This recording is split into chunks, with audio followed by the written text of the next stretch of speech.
Hello മക്കളെ, എല്ലാവർക്കും exam Indian Malayalam ക്ലാസ്സിലേക്ക് സ്വാഗതം. It's me Jobin. അവിടെ 10ാം ക്ലാസ്സിലെ മക്കളെ, നിങ്ങളുടെ 10ാം ക്ലാസ്സിൽ മലയാളം ഫസ്റ്റിലെ യൂണിറ്റ് 3 വിസ്തൃത ലോക വിധാനത്തിലെ 3 ചാപ്റ്റേഴ്സ് ഉണ്ടല്ലോ. ഏതൊക്കെയാണ്?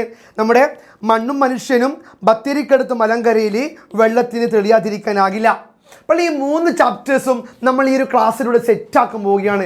ഏത് യൂണിറ്റ്? നമ്മുടെ യൂണിറ്റ് 3 സെറ്റാക്കാൻ പോവുകയാണ്. വിസ്തൃത ലോക വിധാനത്തിൽ എന്ന് പറയുന്ന യൂണിറ്റിലെ ഈ 3 ചാപ്റ്റേഴ്സ്, മണ്ണും മനുഷ്യനും, ബത്തേരിക്കടുത്ത് മലങ്കരയിൽ, വെള്ളത്തിന് തെളിയാതിരിക്കാനാകില്ല. അപ്പോൾ നമുക്ക് ഈ ക്ലാസ്സിലൂടെ സെറ്റാക്കിയല്ലോ മക്കളെ. ഈ ഒരു ക്ലാസ്സിലൂടെ എൻ്റെ മക്കൾ എന്ത് വേണ്ടത്? ഇതിൽ ചാപ്റ്റേഴ്സ് മുഴുവനായിട്ട് എടുത്തു തരികയെന്നല്ല, മറിച്ച് ഇതിലെ ആശയങ്ങൾ സമ്മറി കാച്ചിക്കുറുക്കി ഒരു ക്യാപ്സ്യൂൾ പരുവം നിങ്ങളുടെ മുമ്പിൽ തരികയാണ്.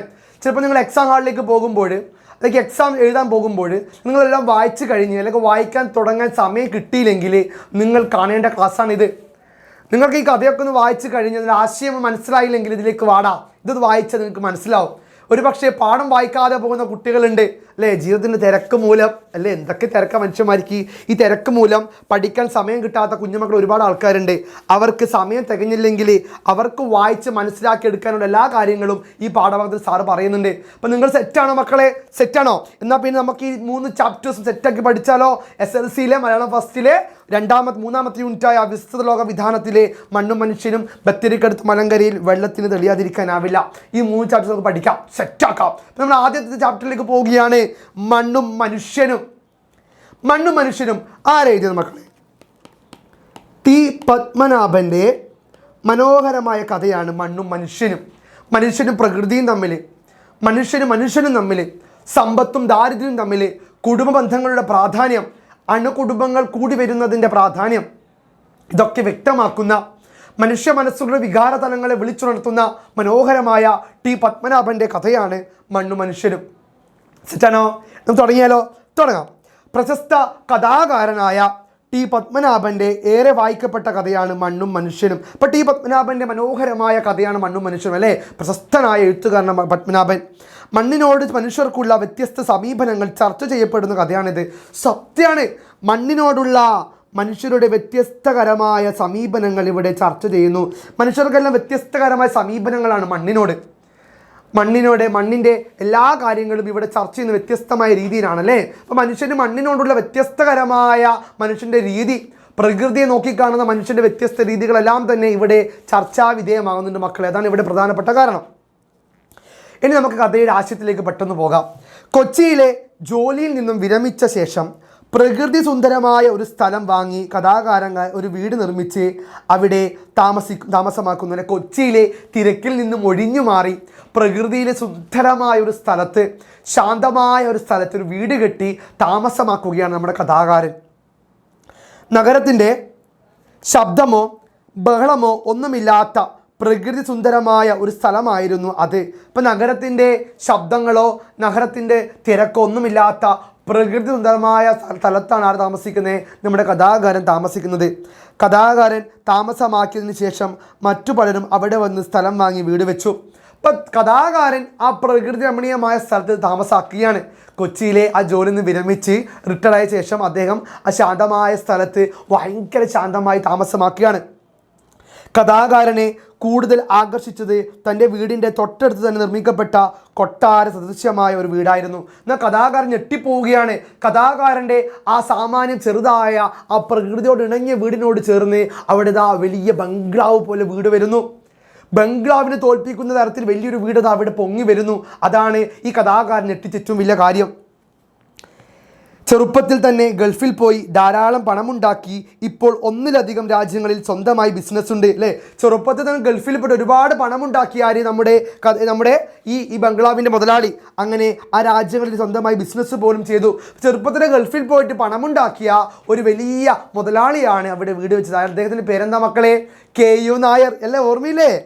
KU നായർ. ഇപ്പോൾ കഥാപാത്ര നിരൂപണത്തിന് സാധ്യതയുള്ള ചോദ്യമാണ് KU നായരുടെ. അത് പഠിച്ചിട്ട് പോകണം കേട്ടോ.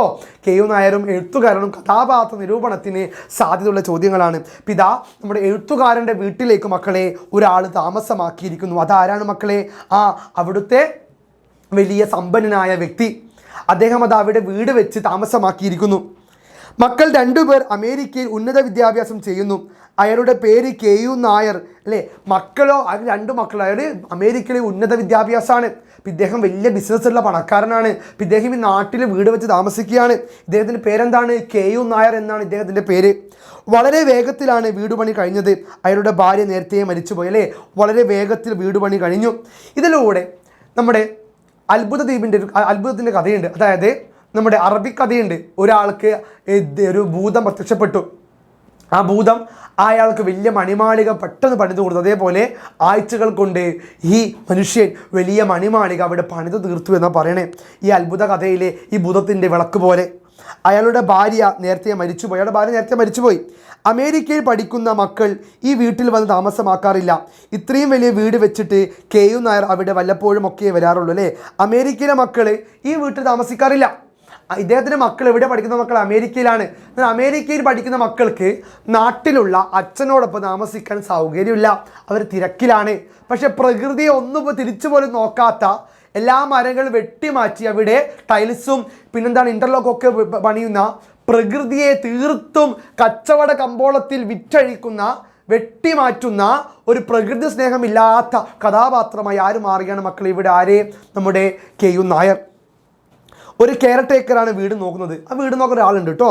വീട് നിൽക്കുന്ന പറമ്പിൽ വീടിന് മുമ്പിലും പിമ്പിലുമുള്ള മരങ്ങളും ചെടികളും ഒക്കെ KU നായർ വെട്ടിമാറ്റി. ഇദ്ദേഹത്തിന് ചെടികളൊന്നും ഇഷ്ടമല്ല, ശല്യമായിട്ട് തോന്നും. കാറ്റും വെളിച്ചവും കടക്കണം. വീട്ടിലോട്ട് വരുന്ന ആൾക്കാരുടെ കാലിൻ്റെ അടിയിൽ മണ്ണ് പറ്റാൻ പാടില്ല. അതുകൊണ്ട് ടൈൽസും ഇൻ്റർലോക്കൊക്കെ പണിതു. അതുകൊണ്ട് പ്രകൃതിയെ വെട്ടിമാറ്റുന്ന കഥാപാത്രമായി KU നായർ മാറുന്നു. വീടിൻ്റെ ചുറ്റുപാടുമുള്ള മുറ്റം ആകെ ഇൻ്റർലോക്ക് പാകുകയും പിന്നീട് മാർബിൾ പതിക്കുകയും ചെയ്തു അല്ലേ. വീടിൻ്റെ മുറ്റമാകെ ഇൻ്റർലോക്ക് പാകുകയും പിന്നീട് മാർബിൾ പതിക്കുകയും ചെയ്തു. മാർബിളൊക്കെ ഇട്ട് ഇൻ്റർലോക്കൊക്കെ ഇട്ട് വീടിനെ അലങ്കരിക്കുന്ന KU നായർ തീർത്തും പ്രകൃതി വിരുദ്ധയായി പ്രവർത്തിക്കുകയാണ്. പ്രകൃതി ഇല്ലാതാക്കുന്ന കഥാപാത്രമായി KU നായർ മാറുന്നു. പിന്നീട് ചുറ്റും മരങ്ങൾ ഉണ്ടായിരുന്നാൽ കാറ്റും വെളിച്ചവും ഒന്നും കടക്കില്ലെന്നാണ് KU നായരുടെ അഭിപ്രായം. ചുറ്റും മരങ്ങളായാൽ എങ്ങനെ കാറ്റും വെളിച്ചവും കടക്കുക? അതുകൊണ്ട് അതൊക്കെ ഞാൻ മുറിച്ചു മാറ്റിയെന്നാണ് KU നായർ പറയുന്നത്. KU നായരുടെ അഭിപ്രായം ഇങ്ങനെയാണ്: മരങ്ങൾ എനിക്ക് വേണ്ട, ഇത് കാറ്റും വെളിച്ചില്ല. കൂടാതെ ഇലകളൊക്കെ വീണ് ചീഞ്ഞളിഞ്ഞ് വീടിന് നാശമായി മാറുന്നു. ഇന്നത്തെ കാലത്ത് കൃത്രിമമായ സുഖത്തിന്, കെട്ടിടങ്ങൾക്ക് പ്രാധാന്യം കൊടുക്കുന്ന ആൾക്കാരുടെ പ്രതീകമായി KU നായർ മാറുന്നു. പ്രകൃതി നശിപ്പിക്കുന്ന കഥാപാത്രമായി KU നായർ മാറുന്നു. മുറ്റത്ത് ടൈൽസോ മാർബിളോ പാകിയില്ലെങ്കിൽ അതിഥികളായി എത്തുന്നവരുടെ കാലിൽ മണ്ണു പറ്റിയാലോ എന്ന ചിന്തയാണ് KU നായർക്ക്. കാഴ്ചയ്ക്ക് ഏറ്റവും ആനന്ദവും സൗന്ദര്യവും പ്രദാനം ചെയ്തിരുന്ന ചെമ്പകവൃക്ഷം പോലും അയാൾ കോതിയിലൊരുക്കി അല്ലേ. അതായത് ആ ചെമ്പകവൃക്ഷം, ആ മുറ്റത്ത് മനോഹരമായി പൂത്തു നിൽക്കുന്ന ചെമ്പകവൃക്ഷമില്ലേ, ചെമ്പകമേ ചെമ്പകമേ നീ എന്നും എൻ്റേതല്ലേ, ആ പാട്ട് പോലെ ചെമ്പകവൃക്ഷം മനോഹരമായ വൃക്ഷമായിരുന്നു. അദ്ദേഹത്തിൻ്റെ വീട്ടിൽ ഇങ്ങനെ പൂത്തുന്ന വൃക്ഷമായിരുന്നു. അദ്ദേഹം ആ വൃക്ഷം പോലും, ആ മനോഹരമായ മരം പോലും വെട്ടിമാറ്റി വീടിൻ്റെ സൗന്ദര്യം ഇല്ലാതാക്കുന്നു എന്ന് പറഞ്ഞ്, അപ്രകാരം മക്കളോടും മരുമക്കളോടും പേരക്കുട്ടികളോടുമൊപ്പം സുഖമായി ആ കൊട്ടാരത്തിൽ ആജീവനാന്തം താമസിക്കാമെന്ന് സ്വപ്നം കണ്ടിരുന്നപ്പോഴാണ് ഇടുത്തി പോലെ ഒരു വാർത്ത KU നായർ കേൾക്കുന്നത് അല്ലേ. മക്കളോടൊപ്പം സന്തോഷത്തോടെ ജീവിക്കാമെന്ന് കരുതിയ KU നായർക്ക് ഒരു ഇടുത്തി പോലെ ഒരു വാക്ക് അവിടെ വീഴുകയാണ്. ഇടുത്തി പോലെ ഒരു വാർത്ത KU നായർ കേൾക്കുന്നത്. തൻ്റെ മക്കൾ ഇനി നാട്ടിലേക്ക് വരുന്നില്ല, അല്ലെ തൻ്റെ മക്കൾ നാട്ടിലോട്ട് വരുന്നില്ല എന്ന വാർത്ത ആര് കേട്ടു? KU നായർ കേട്ടു. താൻ ഇത്രയും സ്നേഹത്തോടെ പഠിപ്പിച്ച് വലുതാക്കിയ തൻ്റെ മക്കൾ ഇനി നാട്ടിലോട്ടില്ല എന്ന തിരിച്ചറിവ് ആരെ വേദനപ്പെടുത്തി? KU നായരെ വേദനപ്പെടുത്തി എന്ന് കാണാൻ സാധിക്കും. അമേരിക്കയിൽ തന്നെ വിവാഹിതരായി കൂടാനാണ് അവരുടെ പരിപാടി. അമേരിക്കയിൽ തന്നെ വിവാഹം കഴിച്ച് ജീവിക്കാനാണ് KU നായരുടെ മക്കൾ ആഗ്രഹിക്കുന്നത്. അതുകൊണ്ട് തന്നെ അച്ഛനെ നോക്കാനോ അച്ഛൻ്റെ ഒപ്പം സന്തോഷത്തോടെ ജീവിക്കാനോ മക്കൾ വരുന്നില്ല എന്ന വാർത്ത കേട്ടപ്പോൾ KU നായർക്ക് ഒരുപാട് സങ്കടമുണ്ടായി എന്നാണ് പറയണേ. ഇതറിഞ്ഞതോടെ KU നായർ നിരാശനും ദുഃഖിതനുമായി ശരീരം ക്ഷീണിച്ചു അല്ലെ. KU നായർ ക്ഷീണിച്ചു. തൻ്റെ മക്കൾ, അതുവരെ ഉഷാറായിട്ട് നിന്ന, ആരോഗ്യവാനായിട്ട് നിന്ന KU നായർ തൻ്റെ മക്കൾ തന്നോടൊപ്പം ജീവിക്കാൻ നാട്ടിലോട്ട് വരുന്നില്ല എന്ന വാർത്ത അറിഞ്ഞപ്പോൾ ക്ഷീണിക്കുകയാണ്. ആധുനിക കാലത്ത് മക്കൾ മാതാപിതാക്കൾ ഉപേക്ഷിക്കുമ്പോൾ, മക്കൾ മാതാപിതാക്കളെ അനാഥാലയത്തിലേക്കോ അല്ലെങ്കിൽ വൃദ്ധസദനത്തിലേക്കോ പറഞ്ഞയക്കുമ്പോൾ ഉണ്ടാകുന്ന വേദന, ഇതൊക്കെ ഈ കഥയിൽ പരാമർശമായി കടന്നു വരുന്നു. ഒന്നിലും ഒരു രസവുമില്ലാതെ, മക്കൾ വരുന്നതിന് നടന്നപ്പോൾ രസവുമില്ലാതെ അദ്ദേഹം ക്ഷീണിച്ചു എന്നാണ് പറയണേ. ആർക്കു വേണ്ടി ഇദ്ദേഹം വീട് കെട്ടിയത്? മക്കൾക്ക് വേണ്ടിയല്ലേ. മക്കളോടൊപ്പം അവരുടെ ഭാര്യമാർ കുട്ടികളോടൊപ്പം ആനന്ദിച്ച് ജീവിക്കാൻ വേണ്ടി ഇദ്ദേഹം വീട് കെട്ടിയത്. പക്ഷേ മക്കൾ അച്ഛനെ തനിച്ചാക്കി വിദേശത്ത് നാട്ടിലോട്ട് വരുന്നില്ല എന്ന് പറഞ്ഞത് ആരെ തളർത്തി? നമ്മുടെ KU നായരെ തളർത്തി. താൻ പടുതുയർത്തിയ കൊട്ടാരം അയാൾക്ക് വേണ്ടാതായി. ഒരു സുപ്രഭാതത്തിൽ എങ്ങോട്ടൊന്നില്ലാതെ അയാൾ ഇറങ്ങി നടന്നു. അല്ലേ, ഒരു സുപ്രഭാതത്തിൽ KU നായർ എങ്ങോട്ടൊന്നില്ലാതെ ഇറങ്ങി നടന്നു. അത്രയും ഹൃദയവേദനയോടുകൂടി അയാൾ ഇറങ്ങി നടക്കുകയാണ്. തൻ്റെ മക്കൾ തന്നെ നോക്കുന്നില്ല എന്ന സങ്കടത്തിൽ. ഇനിയൊരു തിരിച്ചുവരവില്ലാത്ത വണ്ണം പ്രകൃതി സ്നേഹിയും സൗന്ദര്യോപാസകനും ശാന്തനുമായ കഥാകാരൻ വിവരമറിഞ്ഞ് ഒന്നും പറയാനാകാതെ നിന്നുപോയി. ഇതാണ് കഥയുടെ രത്ന ചുരുക്കം. അല്ലേ, ഒരു കാലത്ത് താൻ പൊന്നുപോലെ നോക്കിയ തൻ്റെ മക്കൾ തന്നെ തിരിച്ചു നോക്കാതെ നടന്നു പോവുകയാണ്. തൻ്റെ മക്കളാൽ നോക്കപ്പെടാതെ സ്നേഹിക്കപ്പെടാതെ സങ്കടം അനുഭവിക്കുന്ന ഒരു പിതാവിൻ്റെ ജീവിതാവസ്ഥയാണ് ഈ പാഠഭാഗത്ത് ചർച്ച ചെയ്യുന്നത്. അപ്പോൾ പ്രകൃതിയും മനുഷ്യനും തമ്മിലുള്ള ഒരു ബന്ധം, മണ്ണും മനുഷ്യനും തമ്മിലുള്ള ബന്ധം, ഇദ്ദേഹം പ്രകൃതി ഉപദ്രവിക്കുന്നു, അതിൻ്റെ തിരിച്ചടി എന്നോണം ഇദ്ദേഹത്തെ മക്കൾ ഉപേക്ഷിച്ച് കടന്നു പോകുന്നു. അപ്പോൾ പ്രകൃതിയോട് മനുഷ്യൻ ഇറങ്ങിച്ചേരണമെന്നും കുടുംബ ബന്ധങ്ങൾക്ക് വലിയ പ്രാധാന്യം കൊടുക്കണമെന്നും മാതാപിതാക്കളെ സംരക്ഷിക്കണമെന്നും പറയുന്ന മനോഹരമായ കഥയാണ് നമ്മുടെ ടി പത്മനാഭൻ്റെ മണ്ണും മനുഷ്യരും. സെറ്റല്ല മക്കളെ? ഇനി നമ്മൾ പോകുന്നു ബത്തേരിക്കടുത്ത് മലങ്കരയിൽ പി രാമചന്ദ്രൻ്റെ ബത്തേരിക്കടുത്ത് മലങ്കരയിൽ എന്ന് പറയുന്ന കവിത. ബത്തേരിക്കടുത്ത് മലങ്കരയിൽ എന്ന കവിത കവിയുടെ പരിസ്ഥിതി തത്വശാസ്ത്രം വ്യക്തമാക്കുന്ന രചനയാണ്. പരിസ്ഥിതി ബോധം വ്യക്തമാക്കുന്ന മനോഹരമായ കവിതയാണ് പി രാമചന്ദ്രൻ്റെ ബത്തേരിക്കടുത്ത് മലങ്കരയിൽ. ഇദ്ദേഹം ബത്തേരി എന്ന് പറയുന്ന വയനാട്ടിലെ സ്ഥലത്തേക്ക് യാത്ര പോവുകയാണ്. അവിടെ സുഹൃത്തിൻ്റെ വാടക വീട്ടിലിരുന്നു കൊണ്ട് പ്രകൃതി ഭംഗി ആസ്വദിക്കുകയാണ്. അതാ അവിടെ നോക്കത്താ ദൂരത്തോളം വിടർന്നു കിടക്കുന്ന നെൽപ്പാടം, അതിൽ ചെറിയ ചാറ്റൽ മഴ വീഴുന്നു, ചെളിവെള്ളമുണ്ട്, അവിടെ കുറുമറ് പോത്തും കൂട്ടങ്ങളും മേയ്ക്കുന്നുണ്ട്, കാക്കകളും കൊക്കുകളും കാണുന്നുണ്ട്, ചെളി കാണുന്നുണ്ട്. ഇത്തരത്തിൽ പ്രകൃതിയുടെ മനോഹരമായ ദൃശ്യം കവി കാണുകയാണ് കവിതയിൽ. കവി വേഗം ഫോൺ എടുത്ത് എന്നിട്ട് ഫോട്ടോ എടുത്ത് സോഷ്യൽ മീഡിയയിൽ പോസ്റ്റ് ചെയ്തു. അപ്പോഴത് ആ തുരുതുരിയായി കമൻറ്റുകളും ചാറ്റുകളും വന്നു. ഇത് വിൽക്കാനുണ്ടോ, കൊടുക്കാനുണ്ടോ, എത്ര പൈസ വരും, അല്ലേ, ഇതിനെ സംരക്ഷിക്കേണ്ടേ എന്നൊക്കെ പറഞ്ഞ് ഒരുപാട് ചാറ്റ് ബോക്സ് വന്നു. സോ കവി ചോദിക്കുകയാണ്, ഇതിന് എത്ര പൈസ വരുമെന്ന് പറയൂ, കുറുമരെ, കുറിച്ചരെ, മലകളെ, നിരകളെ, നിങ്ങൾ എത്ര GB എന്ന്. അപ്പോൾ ഈ കവിതയിലൂടെ അർത്ഥമാക്കുന്നത് മനുഷ്യൻ പ്രകൃതിയെ നോക്കിക്കാണുന്നത്, പ്രകൃതി സൗന്ദര്യം നോക്കിക്കാണുന്നത് തൻ്റെ കണ്ണിലൂടെയല്ല, അല്ലെ, കണ്ണിലൂടെയാണ് മനുഷ്യൻ പ്രകൃതി നോക്കിക്കാണുന്നതല്ല, മറിച്ച് തങ്ങളുടെ ഫോണിലൂടെയാണ് മനുഷ്യൻ പ്രകൃതി നോക്കിക്കാണുന്നത്. ഫോൺ എടുക്കുന്നു, ഫോട്ടോ എടുക്കുന്നു, സ്റ്റാറ്റസ് ഇടുന്നു, കമൻറ്റുകളും ചാറ്റുകളും വരുന്നു. അപ്പോൾ ഇന്നത്തെ സമൂഹത്തിൽ എല്ലാം ഫോണിലൂടെ നോക്കിക്കാണുന്ന, എല്ലാം വിൽപ്പന ചരക്കാക്കുന്ന ആൾക്കാരെ വിമർശിക്കാനാണ്, പ്രകൃതിയെ സംരക്ഷിക്കണമെന്ന വലിയ ആശയം പറയാനാണ് കവി ഈ പാഠഭാഗത്തിലൂടെ അർത്ഥമാക്കുന്നത്. അപ്പോൾ നമ്മുടെ ഈ പാഠമില്ലടാ, നമ്മുടെ യൂണിറ്റ് 3 വിസ്തൃത ലോക വിധാനം, ഇതിൽ പ്രകൃതിയെക്കുറിച്ച് പറയുന്ന പാഠാണ്. മണ്ണും മനുഷ്യനും ബത്തേരിക്കടുത്ത് മലങ്കരയിൽ വെള്ളത്തിൽ തെളിയാതിരിക്കാനാവില്ല. ഇതൊക്കെ പ്രകൃതിയുടെ പ്രാധാന്യത്തെ വ്യക്തമാക്കുന്ന ചാപ്റ്റേഴ്സാണ് കേട്ടോ. സുസ്ഥിര വികസനം എന്ന പുത്തൻ സങ്കല്പത്തെ അതിൻ്റെ അന്തസ്സത്തെ ഉൾക്കൊണ്ട് സ്വീകരിക്കുന്നതിന് പകരം കപട പരിസ്ഥിതി സ്നേഹം കാട്ടുന്ന ആധുനിക തലമുറയെ പരിഹസിക്കാനാണ് ഈ കവിതയിൽ കവി ശ്രമിക്കുന്നത്. ഇപ്പം എന്താ മക്കളെ, കപട സ്നേഹം, കപട പരിസ്ഥിതി,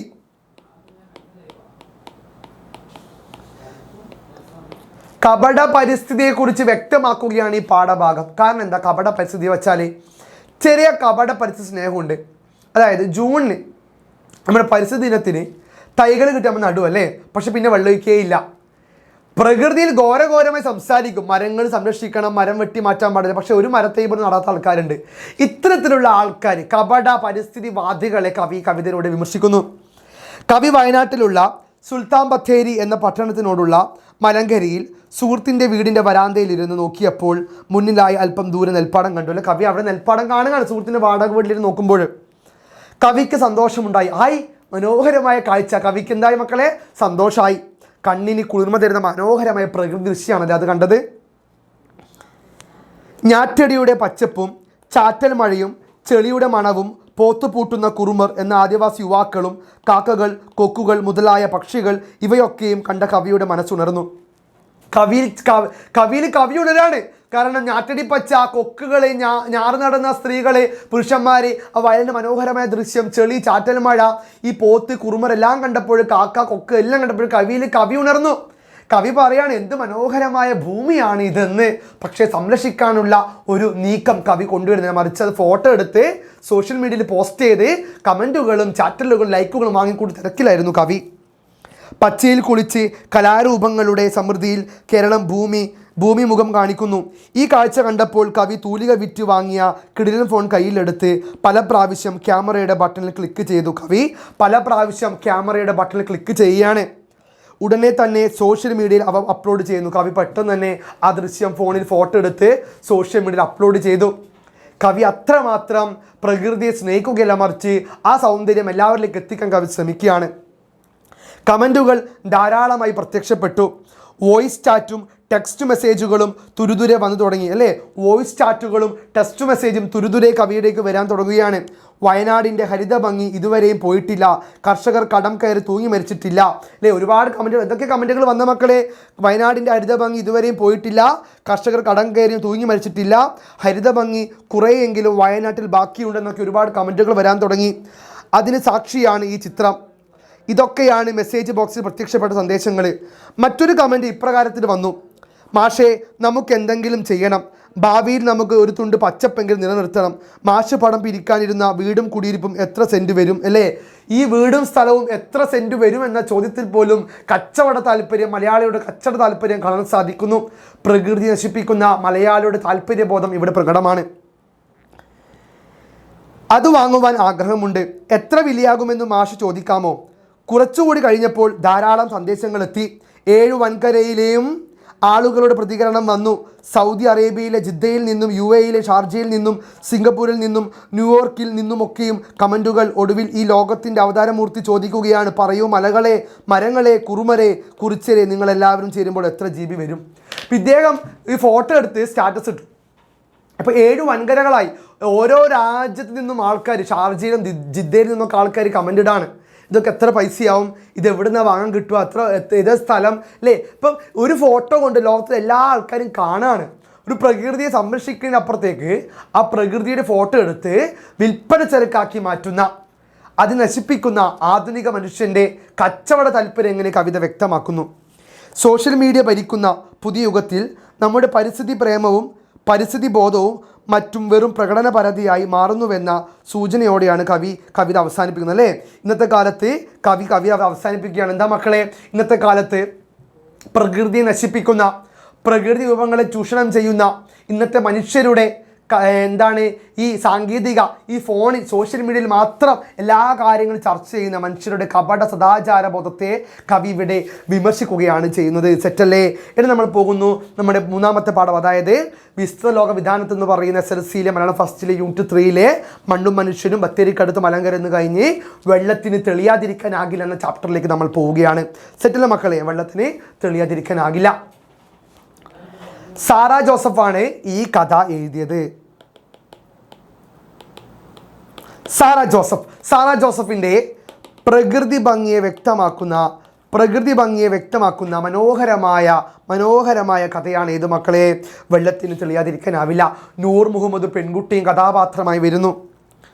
നൂർ മുഹമ്മദ് പെൺകുട്ടി, ഈ 2 ചോദ്യവും കഥാപാത്ര നിരൂപണം ചോദിക്കാൻ സാധ്യതയുണ്ട് കേട്ടോ. അത് പഠിച്ചിട്ട് പോകണം. അപ്പം നോക്കാം നമുക്കിതിൻ്റെ ആശയം എന്താണെന്ന്. സാറാ ജോസഫിൻ്റെ ആദി എന്ന നോവലിൽ നിന്നും എടുത്തിട്ടുള്ള ഒരു ഭാഗമാണ് വെള്ളത്തിന് തെളിയാതിരിക്കാനാകില്ല എന്ന പാഠഭാഗം.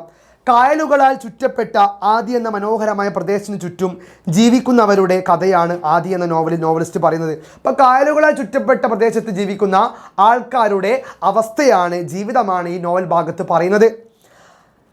മനുഷ്യൻ്റെ അത്യാഗ്രഹവും സ്വാർത്ഥതയും പ്രകൃതി എങ്ങനെയാണ് ഇരയാക്കുന്നതെന്ന് ആദി എന്ന നോവൽ കാട്ടിത്തരുന്നു. അപ്പോൾ ആദി എന്ന നോവൽ ഒരു ഭാഗമാണ് വെള്ളത്തിന് തെളിയാതിരിക്കില്ല എന്ന ഭാഗം. ഇപ്പോൾ ഈ ആദി എന്ന് പറയുന്ന പ്രകൃതി സുന്ദരമായ ഒരു ഗ്രാമത്തിന് വന്ന മാറ്റം, മനുഷ്യരുടെ കടന്നുകയറ്റം ഈ പ്രകൃതിയെ ഇല്ലാതാക്കിയിരിക്കുന്നു. അപ്പോൾ അതിലൊരു ഭാഗമാണ് വെള്ളത്തിന് തെളിയാതിരിക്കാനാകില്ലെന്നത്. കായൽ മലിനമാകുന്നതിലൂടെ, പാടങ്ങൾ മണ്ണിട്ട് നികത്തുന്നതിലൂടെ മനുഷ്യൻ സ്വന്തം ജീവിതത്തിൻ്റെ താളം തെറ്റിക്കുക മാത്രമല്ല, ഭൂമിയിലെ കോടാനുകോടി ജൈവസമ്പത്തുകൾ നശിപ്പിക്കുകയും ചെയ്യുന്നുണ്ട്. അപ്പം മനുഷ്യൻ ഭൂമിയിലെ കോടാനുകോടി ജൈവ സമ്പത്ത് നശിപ്പിക്കുകയാണ്. അപ്പം മനുഷ്യൻ്റെ കടന്നുകയറ്റം ഭൂമിയെ തന്നെ ഇല്ലാതാക്കി മാറ്റുന്നു എന്നാണ് പറയണേ. മനസ്സിലും ശരീരത്തിലും മാരകമായി അണുവികരണം ഏറ്റുകൊണ്ടിരിക്കുന്ന ഈ ലോകത്തിൽ നിന്നും മാറി മുങ്ങിക്കിടക്കാൻ എനിക്കൊരു കയം വേണമെന്ന് നോവലിസ്റ്റ് തന്നെ ആമുഖത്തിൽ പറയുന്നുണ്ട്. അത്തരത്തിൽ മനുഷ്യൻ പ്രകൃതി നശിപ്പിക്കുക തന്നെ ചെയ്യുന്നു. മനോഹരമായ പ്രശസ്ത എഴുത്തുകാരൻ ഖലീൽ ജിബ്രാൻ പറഞ്ഞ വാക്കുകളുണ്ട്: മനോഹരമായതിനെല്ലാം മനുഷ്യൻ നശിപ്പിച്ചു കളയും. സത്യമാണ്. നോക്കിക്കോ, എവിടെയൊക്കെ മനോഹരമായ പ്രകൃതി ഉണ്ട് അതൊക്കെ നമ്മൾ നശിപ്പിക്കും. അതേപോലെ ആദി എന്ന് പറയുന്ന ജലത്താൽ ചുറ്റപ്പെട്ട, കായലാൽ പുഴകളാൽ ചുറ്റപ്പെട്ട ആ സമൂഹത്തെ ആ നാടിനെ മലിനമാക്കുന്ന മനുഷ്യൻ്റെ ജീവിതാവസ്ഥയെക്കുറിച്ച് ഇവിടെ പ്രകടമാകുന്നു. നൂർ മുഹമ്മദ് പെൺകുട്ടിയും, ഒരു പെൺകുട്ടി അല്ലേ, ഈ കഥയിൽ എന്താ കഥാപാത്രം? നൂർ മുഹമ്മദ് പെൺകുട്ടി ഒരു വെള്ളം നോക്കി നിൽക്കുകയാണ്. ഒരിക്കലും വെള്ളം വേലി ഇറക്കം കഴിഞ്ഞിട്ട് വേലി ഏറുന്നില്ല, വെള്ളം കയറി വരുന്നില്ല. അപ്പം സങ്കടപ്പെട്ട് പെൺകുട്ടി നിൽക്കുന്നു. നൂർ മുഹമ്മദ് 3, 4, 5, 6 ദിവസം പെൺകുട്ടി നോക്കിക്കൊണ്ടിരുന്നു. അതിൽ സങ്കടപ്പെടുകയാണ്. ആ പെൺകുട്ടി ആ കണ്ടൽക്കാടുകൾ വഴി എങ്ങോട്ടേക്ക് പോയോ, അല്ലെ വെള്ളത്തിൽ മരിച്ചു പോയോ, എന്തൊക്കെയോ വിഷമങ്ങൾ പേര് പോലും അറിയാത്ത പെൺകുട്ടിയിൽ നൂർ മുഹമ്മദ് ഉണ്ടായി. ആരോടെങ്കിലും ആ പെൺകുട്ടിക്ക് എന്ത് പറ്റിയും ചോദിക്കാനും പറ്റില്ല. കാരണം എന്താ, ആ പെൺകുട്ടി ആരും കണ്ടിട്ടുമില്ല. അവസാനം ഒരു ആമ്പൽക്കുളത്തിൻ്റെ അരികിൽ നിന്ന് പെൺകുട്ടിയെ കണ്ടു. അപ്പം നൂർ മുഹമ്മദ് പറയാണ്, എന്തിനാണ് നീ കരയുന്നത്? പെൺകുട്ടി പറഞ്ഞു, കലങ്ങിയ വെള്ളം തെളിഞ്ഞു വരുന്നില്ല. അപ്പോൾ നൂർ മുഹമ്മദ് ബുദ്ധൻ്റെ കഥയൊക്കെ പറഞ്ഞു കൊടുത്തില്ലേ, കലങ്ങിയ വെള്ളം തെളിഞ്ഞു വരുന്ന കഥയൊക്കെ പറഞ്ഞു കൊടുത്തു. അപ്പോൾ പെൺകുട്ടി ചിരിച്ചു. അവസാനം പെൺകുട്ടിക്ക് മനസ്സിലായി ഇദ്ദേഹം ഒരു പൂവാണെന്ന്, പുഷ്പമുള്ള ഒരു നന്മയുള്ള മനുഷ്യനാണെന്ന്. അങ്ങനെ കലങ്ങിയ വെള്ളം തെളിഞ്ഞു വരും. ജീവിതത്തിൽ എത്ര പ്രശ്നങ്ങൾ വന്നാലും പ്രതീക്ഷയോടുകൂടി നമ്മൾ കാത്തിരിക്കുക. മലയാളത്തിൽ MT വാസുദേവൻ നായർ പറഞ്ഞ വാക്കുണ്ട്, കാത്തിരിക്കുക, കാത്തിരിപ്പിനേക്കാൾ വലിയ പ്രാർത്ഥനയില്ല. അങ്ങനെ എത്ര പ്രയാസങ്ങൾ വന്നാലും ജീവിതം എത്ര കലങ്ങി മറിഞ്ഞാലും നിങ്ങൾ പ്രതീക്ഷയോടെ കാത്തിരുന്ന കാര്യം സംഭവിക്കുമെന്ന് നിങ്ങളെ പഠിപ്പിക്കുന്ന മനോഹരമായ പാഠഭാഗമാണ് ഏത് മക്കളെ? വെള്ളത്തിന് തെളിയാതിരിക്കാനാവില്ല. ഇന്ന് നാം നേരിട്ടുകൊണ്ടിരുന്ന പാരിസ്ഥിതിക പ്രശ്നങ്ങളും ദൗർലഭ്യവുമാണ് സാറാ ജോസഫ് ആദി എന്ന നോവലിലൂടെ വരച്ചത്. അപ്പോൾ ആദ്യ നോവൽ ഭാഗമാണ് വെള്ളത്തിന് തെളിയാതിരിക്കാനാവില്ല എന്ന പാഠഭാഗം. തൻ്റെ ചുറ്റുമുള്ള പ്രകൃതിയെയും ജീവജാലങ്ങളെയും സംരക്ഷിക്കേണ്ട ബാധ്യത മനുഷ്യനുണ്ട് എന്ന് നമ്മെ ബോധ്യപ്പെടുത്തുന്ന മനോഹരമായ നോവലാണ് ആദി എന്ന് പറയുന്ന നോവൽ. ഇതിലെ ഭാഗമാണ് വെള്ളത്തിന് തെളിയാതിരിക്കാനാവില്ല. സത്യത്തോട് ചേർന്ന് നിന്നുകൊണ്ട് പ്രകൃതിയുടെ സ്പന്ദങ്ങൾ അറിയാനുള്ള കരുത്ത് മനുഷ്യനിൽ നിന്നും ചോർന്നു പോകരുതെന്ന് ഓർമ്മിപ്പിക്കുന്ന കൃതിയാണിത്. ജൈവവൈവിധ്യ സംരക്ഷണം എന്ന ആശയം ശക്തമായി മുന്നോട്ട് വയ്ക്കുന്ന ഒരു കൃതി എന്ന നിലയിൽ ആദ്യ നോവൽ ഏറെ സമകാലിക പ്രാധാന്യം നേടുന്നു. അതായത് പ്രകൃതിയെ സംരക്ഷിക്കണമെന്നാണ് ഈ പാഠഭാഗം പറയുന്നത്. ആദ്യ ദേശത്തേക്ക് എത്തിച്ചേരുന്ന കഥപറച്ചിലുകാർ സൃഷ്ടിക്കുന്ന കഥാസായങ്ങളിലൂടെയാണ് ആദ്യ നോവൽ ഇതിൽ വിരിയുന്നത്. കഥപറച്ചിലുകാർ നിരവധിയുണ്ട്. അതിലൊരു കഥപറച്ചിലുകാരനാണ് നൂർ മുഹമ്മദ്. ഇനിയാണ് നമ്മൾ കഥയിലേക്ക് പോകുന്നത്. നൂർ മുഹമ്മദിൻ്റെ കഥയിലേക്ക് നമ്മൾ പോകുന്നത്. ഓക്കെ, കഥ പറയുന്നതിന് മുമ്പ് ഒരു ആമുഖക്കാരനും ഉണ്ടാവും. അയാൾ ആമുഖം പറഞ്ഞു കഴിയുമ്പോൾ കഥ പറച്ചിലുകാർ കഥ ആരംഭിക്കും. ആദിയിലെ കഥാസായാഹ്നങ്ങളിലേക്ക് എത്തിച്ചേരുന്നത് ഊരുദണ്ഡികളായ കഥ പറച്ചിലുകാരനാണ്. അവർ കഥ പറഞ്ഞു കഴിഞ്ഞാൽ അതെങ്ങനെ ജീവിതത്തിൽ പ്രയോജനപ്പെടുത്താം എന്നൊരു ചോദ്യം ചോദിക്കും. ഈ ചോദ്യത്തിന് ഉത്തരം കഥ കേട്ടിരിക്കുന്ന ആദിവാസികൾ സ്വയം കണ്ടെത്തി പ്രയോഗമാക്കണം. ഇതാണ് നോവലിസ്റ്റ് സങ്കല്പം. വെള്ളത്തിന് തെളിയാതിരിക്കാനുള്ള പാഠഭാഗത്തിലെ കഥ പറച്ചിലുകാരൻ നൂർ മുഹമ്മദാണ്. ഇപ്പോൾ വെള്ളത്തിന് തെളിയാതിരിക്കാനാവില്ലെന്ന പാഠഭാഗം ഒരു കഥ പറച്ചിലുകാരൻ്റെ ഭാവനയോടുകൂടിയാണ് കടന്നു പോകുന്നത്. ഇപ്പം നൂർ മുഹമ്മദാണ് ആ പാഠം പറയുന്നത്. എന്താണ് ആ പാഠത്തിൽ കാണുന്ന മനോഹരമായ ഭാഗം? ആദി എന്ന ദേശം വെള്ളത്തിന് മീതെ പൊങ്ങിക്കിടക്കുകയാണെന്ന് നോവലിസ്റ്റിൻ്റെ ഭാവന. അപ്പോൾ വെള്ളത്താൽ ചുറ്റപ്പെട്ട ദേശമാണ് ആദി. ആദിക്ക് വെള്ളവുമായി അത്ര ബന്ധമുണ്ട്. അവിടെയുള്ള വെള്ളത്തിനും മണ്ണിനും നെൽവിത്തുകൾക്കുമൊക്കെ ധാരാളം പഴങ്കഥകൾ പറയാനുണ്ട്. ആ കഥകളൊക്കെ ഒരു ദേശത്തിൻ്റെ സംസ്കാരമായി രൂപപ്പെടുകയാണ് നോവലിൽ. നൂർ മുഹമ്മദ് ശ്രദ്ധയിൽപ്പെടുന്ന ഒരു പെൺകുട്ടിയെക്കുറിച്ച് സൂചിപ്പിച്ചുകൊണ്ടാണ് വെള്ളത്തിന് തെളിയാതിരിക്കാനാകില്ലെന്ന അധ്യായം ആരംഭിക്കുന്നത്, അല്ലേ? ഇപ്പം നൂർ മുഹമ്മദ് ശ്രദ്ധയിൽപ്പെടുന്ന ഒരു പെൺകുട്ടിയുണ്ട്. ആ പെൺകുട്ടിയോടെയാണ് നമ്മളെ കഥ ആരംഭിക്കുന്നത്. ഈ പെൺകുട്ടിയെ കുളക്കരയിലോ തോടിൻ്റെ പക്കത്തോ അല്ലെങ്കിൽ കായൽക്കരയിലോ ഒക്കെ വെച്ച നൂർ മുഹമ്മദ് കാണുന്നത്. ഇപ്പോൾ വെള്ളത്തെ അത്രമാത്രം സ്നേഹിക്കുന്ന, പ്രകൃതി അത്രമാത്രം സ്നേഹിക്കുന്ന നമ്മൾ ഈ പെൺകുട്ടിയിലൂടെയാണ് കഥ ആരംഭിക്കുന്നത്. വെള്ളത്തിന് തെളിയാതിരിക്കാനാവുന്ന കഥ. വെള്ളം നോക്കി എത്ര നേരം വേണമെങ്കിലും അവൾ നിൽക്കും. എന്നാൽ കുളിക്കാനോ അലക്കാനോ കക്ക വാരാനോ ഒന്നുമല്ല അവൾ വെള്ളത്തിനരികേക്ക് വരുന്നത്. ജസ്റ്റ് നോക്കിക്കാൻ വേണ്ടി മാത്രം. അപ്പോൾ കുളിക്കാനൊന്നല്ല ആ പെൺകുട്ടി വെള്ളത്തിനടുത്തേക്ക് വരുന്നത്. മറിച്ച് എന്താണ്, ആ വെള്ളത്തിന് സൗന്ദര്യം നോക്കി നിൽക്കാണ്. അതിനു വേണ്ടി ആ പെൺകുട്ടി വെള്ളത്തിനടുത്തേക്ക് വരുന്നത്. പെൺകുട്ടിയുടെ ഈ വിചിത്രമായ സ്വഭാവം പുതുമയുള്ളതായി അയാൾക്ക് തോന്നി. അപ്പോൾ പുതുമയുള്ള ഒരു സ്വഭാവമാണ് ഈ പെൺകുട്ടിയുടെ നിന്ന് ആർക്ക് മനസ്സിലായി? നൂർ മുഹമ്മദ് മനസ്സിലായി. മറ്റൊരു ദിവസം വെള്ളത്തിലൂടെ നടന്ന് അവൾ കണ്ടൽക്കാടുകൾക്കിടയിൽ മാഞ്ഞു പോകുന്നത് നൂർ മുഹമ്മദ് ശ്രദ്ധയിൽപ്പെട്ടു. ഒരു ദിവസം ഈ പെൺകുട്ടി ഈ വെള്ളത്തിലൂടെ നടന്ന് കണ്ടൽക്കാടുകൾക്കിടയിലൂടെ മാഞ്ഞു പോകുന്ന ദൃശ്യം ഈ നൂർ മുഹമ്മദ് മനസ്സിൽ കയറി വന്നു. അവളെ വീണ്ടും കാണണമെന്ന് അയാൾക്ക് മോഹം തോന്നി. എന്നാൽ അവൾ തിരികെ വന്നില്ല, അല്ലേ? ഒരു സമയം കഴിഞ്ഞപ്പോൾ പെൺകുട്ടി തിരികെ വന്നില്ലെന്നാണ് പറയണേ. നിലാവുദിക്കുമ്പോൾ പച്ചവളയ പോലെയുള്ള കണ്ടൽക്കാടുകൾക്കിടയിൽ നിന്നും അവൾ തിരികെ വരുമെന്ന് അയാൾ പ്രതീക്ഷിച്ചു. ഒരു ദിവസം വെള്ളം നോക്കി നിൽക്കുമ്പോൾ ഈ പെൺകുട്ടി അപ്രത്യക്ഷയായി. അത് നൂർ മുഹമ്മദിന് വേദനയായി ഉണ്ടാക്കി. 4-5 ദിവസം ആ പെൺകുട്ടിയെ അന്വേഷിച്ച് അയാൾ അലഞ്ഞു നടന്നു. അയാൾ ഒരു തോണിയിൽ നിരാലംബനായി കിടന്നു. 6-ാമത്തെ ദിവസം ചെറിയ ഒരു ആമ്പൽക്കുളത്തിൻ്റെ കരയിൽ അയാൾ അവളെ കണ്ടു. അയാളെ കണ്ടപ്പോൾ അവൾ പരിചയം നടിച്ചു. ആമ്പൽക്കുളത്തിലെ വെള്ളം കലങ്ങിയിരിക്കുന്നതിനെ കുറിച്ച് അവൾ പറഞ്ഞു, അല്ലേ? അയാളെ അയാൾ അവളെ അവസാനം കണ്ടെത്തി ഒരു അമ്പലക്കുളത്തിൽ വെച്ച്. അപ്പോൾ ആ പെൺകുട്ടി പറഞ്ഞു, ഇതാ ഈ വെള്ളം കലങ്ങിയിരിക്കുന്നു, ഇതാണ് എൻ്റെ സങ്കടമെന്ന്. അപ്പോൾ നൂർ മുഹമ്മദ് പറഞ്ഞു, കലങ്ങിയ വെള്ളം തെളിഞ്ഞു വരുമെന്നല്ലേ? അമ്പലക്കുളത്തിലെ വെള്ളം കലങ്ങിയിരിക്കുന്നതിനെ കുറിച്ച് അവൾ പറഞ്ഞു. കലങ്ങിയ വെള്ളം കുറേ കഴിയുമ്പോൾ തെളിയുമെന്ന് പറഞ്ഞിട്ടൊന്നും അവൾ വിശ്വസിച്ചില്ല. അവൾക്ക് വിശ്വാസം വരാനായി അയാൾ ഒരു ബുദ്ധ കഥ പറഞ്ഞു. കലങ്ങിയ വെള്ളം തെളിഞ്ഞു വരുമെന്ന് നൂർ മുഹമ്മദ് പറഞ്ഞിട്ടും ആ പെൺകുട്ടിക്ക് വിശ്വാസമായില്ല. അങ്ങനെ ബുദ്ധൻ്റെ കഥ നൂർ മുഹമ്മദ് പറയുകയാണ്. കാരണം എന്താ? ബുദ്ധൻ്റെ കഥ എന്താ? അത് നമുക്ക് ഈ പോകുന്ന വഴിയിൽ പറയാട്ടോ. ബുദ്ധൻ തൻ്റെ ശിഷ്യനോടൊപ്പം ഗ്രാമത്തിലൂടെ നടന്നു പോകുമ്പോൾ കടുത്ത ദാഹം വന്നു. ബുദ്ധനും ശിഷ്യനും ഇങ്ങനെ നടന്നു പോവുകയാണ്. കഥ പറയാൻ നൂർ മുഹമ്മദ്. ഇപ്പോൾ ബുദ്ധന് ദാഹം വന്നു. തങ്ങൾ പിന്നിട്ട വഴിയിൽ കണ്ട് അരുവിയിൽ വെള്ളമുണ്ട്. ബുദ്ധൻ ശിഷ്യനെ വെള്ളമെടുക്കാനായി അയച്ചു. അല്ലേ? ആ വരുന്ന വഴിയിൽ അരുവിയിൽ വെച്ച് അരുവിയിൽ വെള്ളം കണ്ടു ബുദ്ധൻ. ആ അരുവിയിൽ വെള്ളം എടുക്കാൻ വേണ്ടി ബുദ്ധൻ ആരെ പറഞ്ഞു വിട്ടു? തൻ്റെ ശിഷ്യനെ പറഞ്ഞു വിട്ടു. ശിഷ്യൻ അരുവിയിലെത്തിയപ്പോൾ നിരനിരയായി കുറേ കാളവണ്ടികൾ അരുവി മുറിച്ച് കടന്നതിനാൽ വെള്ളം കലങ്ങി മറിഞ്ഞിരിക്കുന്ന ശിഷ്യൻ കണ്ടു. അങ്ങനെ കാളവണ്ടികൾ പോയപ്പോൾ ആ ശുദ്ധവെള്ളം കലങ്ങി മറിഞ്ഞു, ചെളിവെള്ളമായി മാറി. അയാൾ വെള്ളമെടുക്കാതെ തിരിച്ച് ഗുരുവിൻ്റെ അടുത്ത് പോയി. എന്നാൽ ഗുരു പറഞ്ഞാണ്, വെള്ളം കാത്തിരുന്ന തെളിയുമെന്നും തെളിയുന്നത് വരെ നീ അവിടെ കാത്തു നിൽക്കണമെന്നും ഗുരു പിന്നെയും പറഞ്ഞു. ശിഷ്യനെ വീണ്ടും അരുവിയടുത്തേക്ക് പറഞ്ഞയച്ചു. ബുദ്ധൻ വീണ്ടും ശിഷ്യനെ നദിക്കരയിൽ അയച്ചു. ശിഷ്യൻ തിരികെ പോയി വെള്ളം തെളിയുന്നത് വരെ കാത്തിരുന്നു. തെളിഞ്ഞ വെള്ളവുമായി ബുദ്ധൻ്റെ അടുത്ത് ശിഷ്യൻ എത്തി. തന്നെ രണ്ടാമത് നടത്തിച്ചെല്ല ബുദ്ധ ശിഷ്യനെ ദേഷ്യമുണ്ടായിരുന്നെങ്കിലും വെള്ളം തെളിയുന്നതുവരെ അരുവിയുടെ കരയിൽ കാത്തിരുന്നപ്പോൾ വെള്ളം തെളിയുന്നത് പോലെ തൻ്റെ ശിഷ്യൻ്റെ മനസ്സും തെളിഞ്ഞു. അല്ലേ? ഗുരുവിനോട് ആദ്യം ദേഷ്യമുണ്ടായി, പിന്നെ ആ വെള്ളം തെളിഞ്ഞു വന്നപ്പോൾ ഗുരുവിൻ്റെ ദേഷ്യമൊക്കെ പോയി, ഗുരുവിൻ്റെ ദേഷ്യമൊക്കെ പോയി, ശിഷ്യൻ്റെ മനസ്സും തെളിഞ്ഞു വന്നു എന്നാണ് പറയണേ. അതേപോലെ നമ്മുടെ ജീവിതത്തിൽ പ്രശ്നമുണ്ടായാൽ നമ്മൾ കാത്തിരിക്കണം, നമ്മുടെ മനസ്സും പ്രശ്നവും തെളിഞ്ഞു വരുമെന്ന് കൂടിയാണ് എഴുത്തുകാരൻ നമ്മോട് പറയുന്നത്. ഒരിക്കലും കുളത്തിലെ ജലം തെളിയുകയില്ലെന്ന് വിഷാദിച്ചിരുന്ന പെൺകുട്ടി ബുദ്ധൻ്റെ കഥ കേട്ടപ്പോൾ ഏറെ ആനന്ദിച്ചു. ആ കുളത്തിലെ വെള്ളം തെളിഞ്ഞു വരുമെന്ന പെൺകുട്ടി വിശ്വസിച്ചു. അവളുടെ മനസ്സിലുണ്ടായ ആനന്ദം നൂർ മുഹമ്മദിലേക്കും പ്രസരിച്ചു. ആനന്ദം തന്നെയായി മാറി അവളെ അയാൾ സൂക്ഷിച്ചു നോക്കി. ആരും കാണാത്തതിനെ, മക്കൾ ഇമ്പോർട്ടൻ്റ് ആട്ടോ, ആരും കാണാത്തതിനെ ആദ്യം കണ്ടവളാണ് അവൾ. അത്രയും ഹൃദയത്തിൽ നന്മയും വിശുദ്ധിയുമുള്ള പെൺകുട്ടിയാണ് അവൾ. ആരും ഉൾക്കപ്പെടാത്തതിനെക്കുറിച്ച് ആദ്യം ഉത്കണ്ഠിതയായവളാണ് അവൾ. ആരും വേദനിക്കാത്തതിനെ ചൊല്ലി ഏറെ വ്യസനിക്കുന്നവൾ. അല്ലെങ്കിൽ ഒരു വെള്ളം കലങ്ങിയതിനെ ഓർത്ത് സങ്കടപ്പെടുന്ന പെൺകുട്ടി. അത്രയും ഹൃദയത്തിൽ നന്മയും വിശുദ്ധിയുമുള്ള പെൺകുട്ടിയാണ് ആരെ? നമ്മുടെ ഈ കഥയിലെ പെൺകുട്ടി എന്ന് പറയുന്നത്. ഇക്കാര്യം നൂർ മുഹമ്മദിന് ബോധ്യമായി. കണ്ണടച്ചിരുന്നാൽ എന്തും കാണാൻ കഴിയുമെന്ന് നൂർ മുഹമ്മദ് അവളോട് പറഞ്ഞു. അങ്ങനെ കണ്ണടച്ചിരുന്നാൽ എന്തും കാണാൻ കഴിയുമെന്ന് നൂർ മുഹമ്മദ് ആ പെൺകുട്ടിയോട് പറയുകയാണ്. എല്ലാ പ്രശ്നങ്ങളും നീക്കി നന്മയിലേക്ക് നമുക്ക് മാറാൻ കഴിയുമെന്ന വലിയ ചിന്ത ഈ പാഠഭാഗം പങ്കുവയ്ക്കുന്നു. താനും കണ്ണടച്ചിരിക്കാൻ തയ്യാറാണെന്ന് അവൾ പറയുന്നു. പിന്നീട് അവൾ കണ്ണടച്ചിരുന്നു. പിന്നെ കാണാൻ തുടങ്ങി. അനന്തമായ നീലാകാശവും നിർമ്മല തടാകങ്ങളും പച്ചക്കാടുകളും ശുദ്ധമായ അരുവികളും ദൂരെ കാറ്റിനൊപ്പം ആടിയുടഞ്ഞു വരുന്ന തോണിയും തോണിയിൽ കണ്ണടച്ചിരിക്കുന്ന കഥ പറച്ചിലുകാരനും ഒക്കെ അവൾ കണ്ടു. അയാൾ അടുത്തു വരുന്തോറും ഏതോ മൃദുലമായ സുഗന്ധം. അങ്ങനെ ആ കഥ പറച്ചിലുകാരനെ പോലെ നൂർ മുഹമ്മദിനെ പോലെ ആ പെൺകുട്ടിയും സ്വപ്നം കാണാൻ തുടങ്ങുകയാണ്. അവൾ കണ്ണടിച്ചിരുന്ന് കണ്ണു തുറക്കുമ്പോൾ ആ കലങ്ങിയ വെള്ളമൊക്കെ തെളിഞ്ഞു വന്നിരുന്നു. അവളുടെ മനസ്സും ഇതേപോലെ തെളിഞ്ഞു വന്നു. അപ്പം മക്കളെ, പ്രകൃതിയിലൂടെ മനുഷ്യ മനസ്സിൻ്റെ പ്രശ്നങ്ങളെ എഴുത്തിലൂടെ അവതരിപ്പിക്കുകയാണ് സാറാ തോമസ്. നമ്മുടെ ജീവിതത്തിൽ ഒരുപാട് പ്രശ്നങ്ങൾ വരും. നമ്മൾ ഈ പെൺകുട്ടിയെ പോലെ, ബുദ്ധ സന്യാസിയെ പോലെ നമ്മൾ കാത്തിരിക്കുക. ബുദ്ധശിഷ്യനെ പോലെ നമ്മുടെ പ്രശ്നങ്ങളൊക്കെ തന്നെ കലങ്ങി മറിഞ്ഞ പ്രശ്നങ്ങളൊക്കെ തന്നെ തെളിഞ്ഞ് നന്മയുള്ളതായി നമ്മുടെ മുമ്പിൽ വന്ന് നിൽക്കും.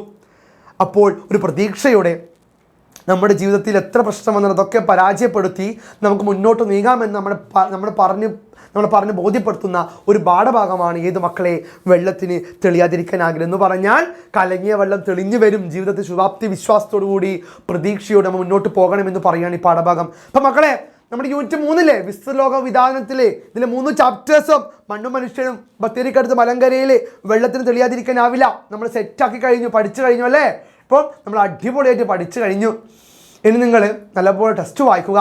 ഇനി എക്സാമിനൊക്കെ പോകുമ്പോൾ ഈ ക്ലാസ് ഒന്ന് കണ്ടാൽ തന്നെ നിങ്ങളുടെ ആശയം ഒന്ന് പെട്ടെന്ന് നിങ്ങൾ മനസ്സിലേക്ക് ഓടി വരും. സെറ്റല്ലേ? അപ്പോൾ എല്ലാവർക്കും നല്ലൊരു ഭാവി ആശംസിക്കട്ടെ. It's me Jobin from Examiner. By.